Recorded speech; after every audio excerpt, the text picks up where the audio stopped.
Yesterday, I got an email from a man who was talking about his own marriage, and he had a very insightful comment that I wanted to share with you. Now, this email was in response to a piece I had written called The Nice Guy Trap.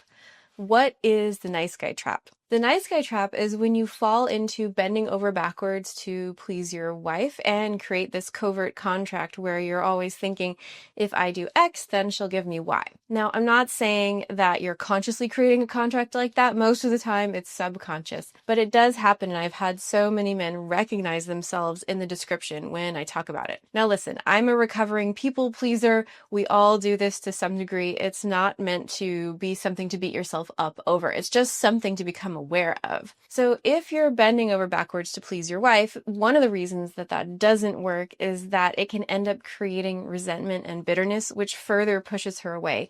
And then it makes you bend over backwards even more.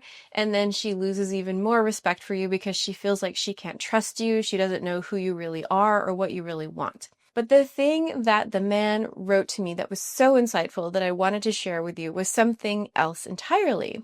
And what he said was this. He said, "You're right, Dr. Jessica. Our relationship became transactional. I was bending over backwards to please her. But what I didn't realize until after our marriage had dissolved was that while I was giving her what she wanted, it wasn't ever what she needed. Because he was just listening to her words. He was just listening to what her conscious mind was telling him that she wanted. And he wasn't listening to the deeper layers of like what her body, what her soul were needing from him. Now, of course, we want her to be able to communicate that to him ideally as well, but it's not always possible. I know that for many women, it's simply too much. It's too vulnerable sometimes for us to tell you what we need.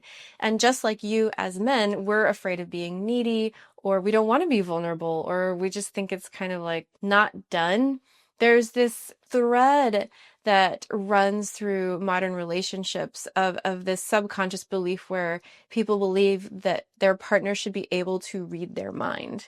And that causes a lot of strife in the couples that I work with. However, it does exist. So she may think it's too vulnerable to say what she needs, or she may believe that you should just be able to read her mind. What was happening for years was he continued to give and give and give and bend over backwards to give what she wanted. But because it wasn't what she needed, she was never able to fully relax and open and just really open herself to him and to the marriage. And eventually he exhausted himself and they ended up splitting. So I wanted to tell you that story just to give you an example and to ask where in your life do you see yourself as bending over backwards to please your wife? Maybe out of a subconscious belief that it's not okay for you to have needs, or it's selfish to have needs, or that it's not okay for you to have boundaries, or that boundaries are mean. And that's an entirely other topic that I will discuss at some point. So just notice, like, do you tend to do this?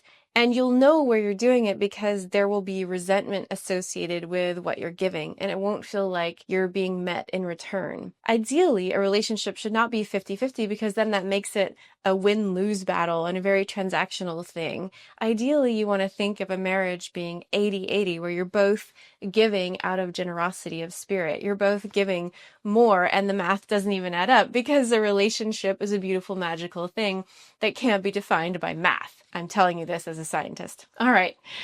Thanks for watching. I'm curious what lands for you about the nice guy trap or people pleasing or any of these other concepts. Definitely subscribe, like, leave a comment below, and I will see you next time.